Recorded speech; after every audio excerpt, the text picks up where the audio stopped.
Hi people, it's Marvin again from Streamline Entertainment.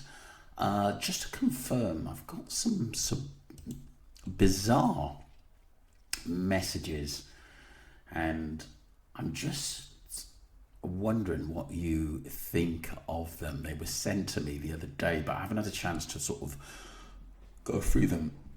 This person doesn't want to be named, but I did assume that they know a lot of people in Lancaster, or where, around about where Jay lives. This is interesting. So this person says, me again, lol.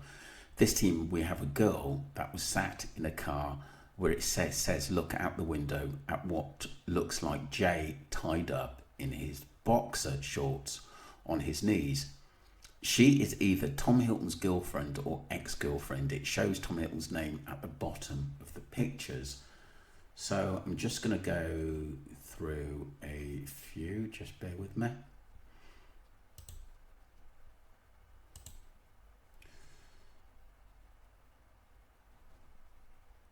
I've never seen this person before in my life, to be honest with you.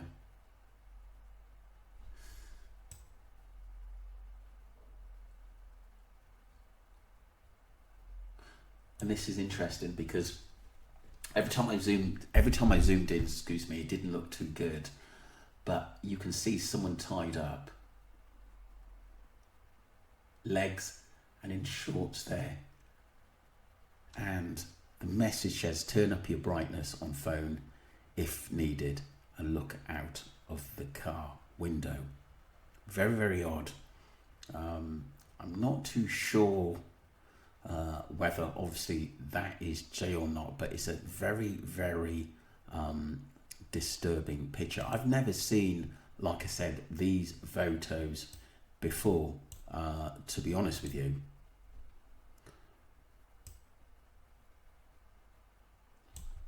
And obviously it's got the name of Tom Hilton. This person who sent me the message seems to know a few people in this area. Let me know what you think, people, because I think this could be quite important to the case. I'm just going to go back to that one where you can obviously see like a leg there, definitely two arms and the hands tied. But like I said, this could be anywhere, people, but it is still very, very odd. Let me know what you think. Thank you on that one.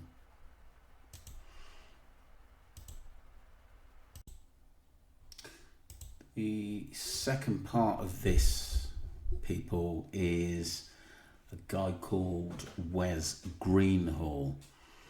So the sender says the next picture is a guy at the NRG who is friends with Tom Hilton and Stephen Lowe.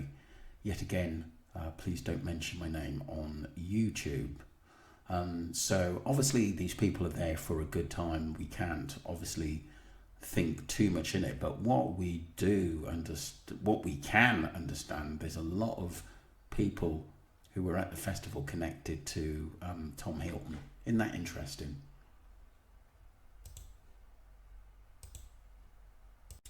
We move on to another guy who's mentioned, and this guy is called Adam Dolentley, who is a friend of Tom Hilton's as well.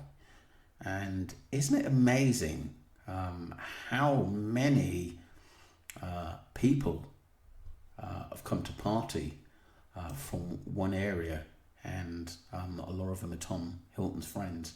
Obviously,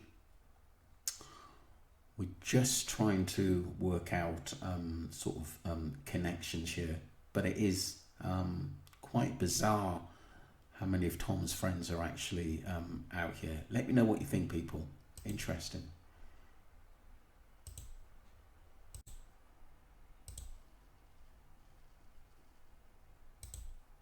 So we move on to this is the video of a guy in the pink in top throwing a cup of sand towards what looks like Jay. He is called Lee Murphy, and the tall guy he is with is called Dylan Blaines. Please don't give the name out on YouTube. This is what the person says, of course. Let's go straight into the video. Can I need a hand? Oh, no. Seems to be a lot of people. No.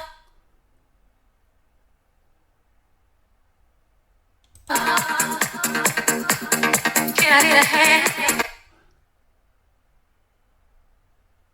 I've got a funny feeling.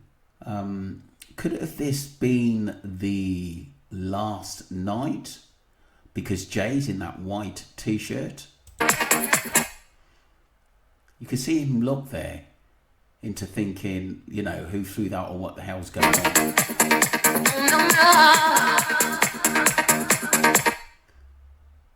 Interesting. Very, very, very interesting. It's like I said, we can just obviously look at things where Jay was last seen or his last whereabouts, and I can think the club footage is quite important, but also names are as well.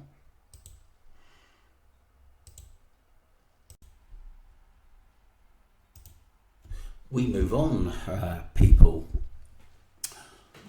Private message saying there is something that has been playing on my mind more and more.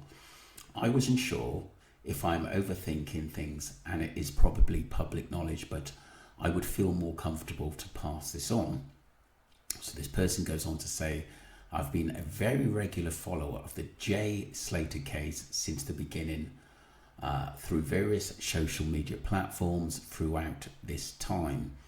Luggy and Kristen Arif have popped up on numerous lives and have been on, and Luggy's particular manners of behaviour have increasingly alarmed me, like a lot of other people. Earlier on into the case, I was in a live which I think was hosted by either Laura MD or Tenerife Tom or Del Mac. Luggy seemed very erratic and was ranting about being a locksmith for his job and having access to CCTV all over the world. He said he cannot ever be put into prison because the government know he can hack into systems and CCTV would not be able to be contained. Initially, I thought he seemed high or perhaps was just strange. But as time went on, I noticed his constant attacks on people who didn't agree with Jay's accident theory. Like someone else we know, my suspicions about him grew. I may be overthinking, but as he keeps making strange videos on his TikToks, I do wonder how many odd posts he is behind to create chaos, hide evidence of, could be responsible for manipulating CCTV footage perhaps. That's a possibility. He has shown his IT setup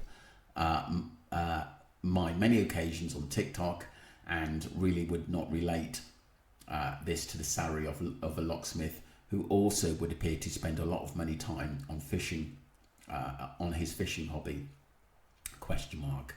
I also just can't help question the sunglasses day and night. Is there something he wants to disguise? I do not feel it is a medical reason, as I am a nurse and there are not any photosensitive migraine type glasses he wears. Interesting.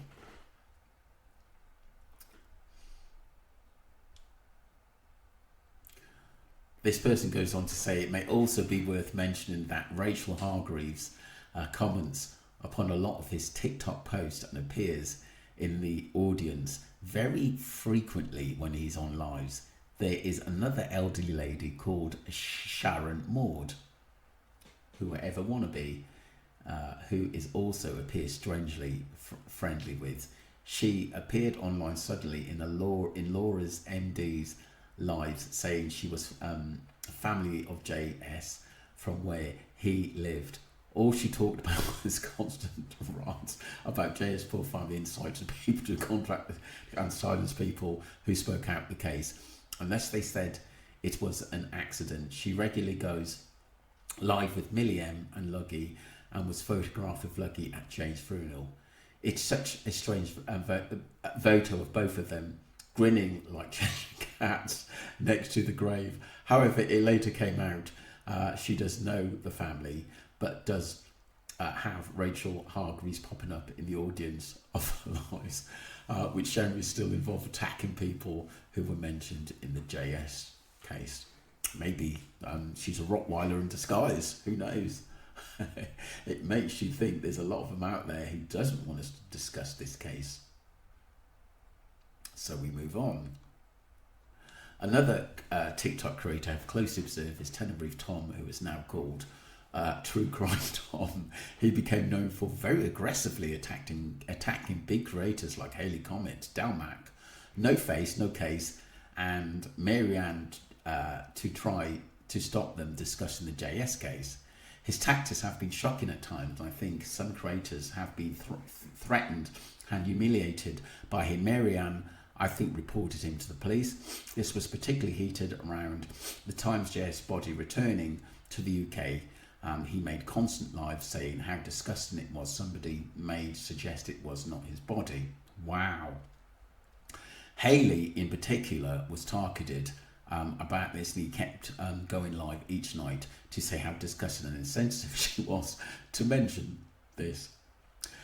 His motive for this or connections to JS has never been clear, but seeing the video you just uploaded made me think of something. I think he appeared around the time of the TikTok live with Laura MD. You played with the man saying about seeing JS being carried. Laura MD was the first creator he targeted. She ended up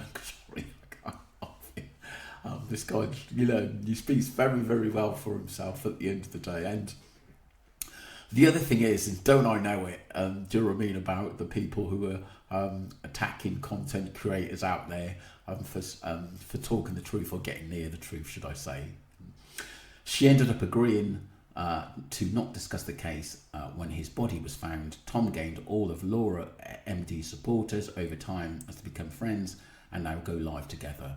But following a no mention of JS rule unless attacking other creators who do discuss the case, questions on narrative of an accident. Interesting, very, very interesting read.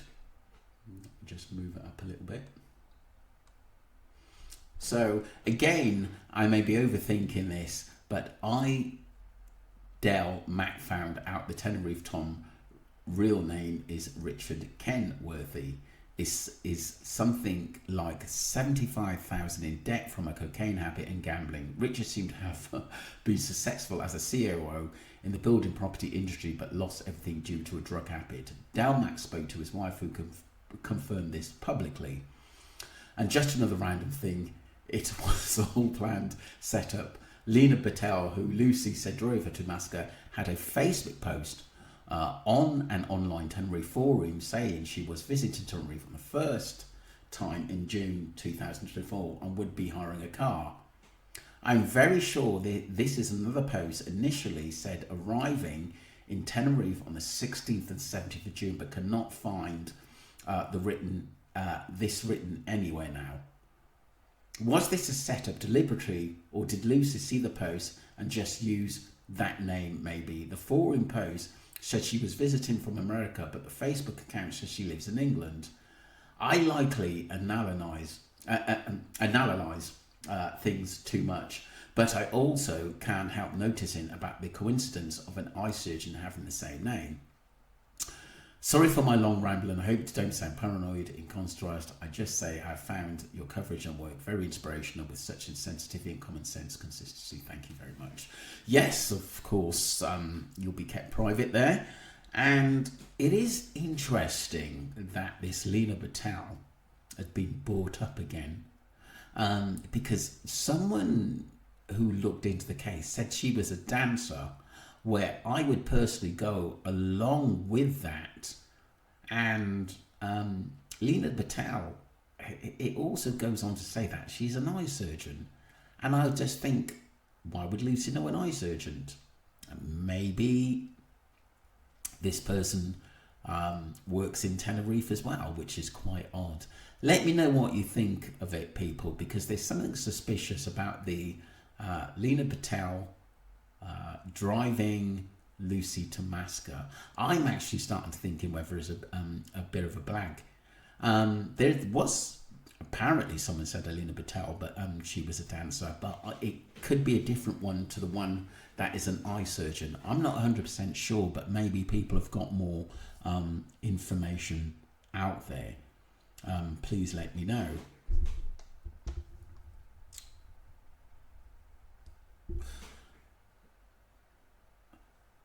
And also the cousin that we were on about, that was out there, a private message said one of Jay's really good friends were out there with him as well. But like I said, I don't want to sort of put every bit of information out there today, but it makes you wonder, like his cousin was out there, Isabella Price, and have said nothing in this case as well. That's Jay's cousin, Jay Slater's cousin, Isabella Price. That's her name. And obviously the person in the first couple of videos pointing out those people, I think she knows a hell of a lot of people and maybe has more information, but I just think she just wants to see how this goes first and what I say about it. So let me know what you think, people. Don't forget to subscribe to the channel, and we'll catch up soon. Thank you.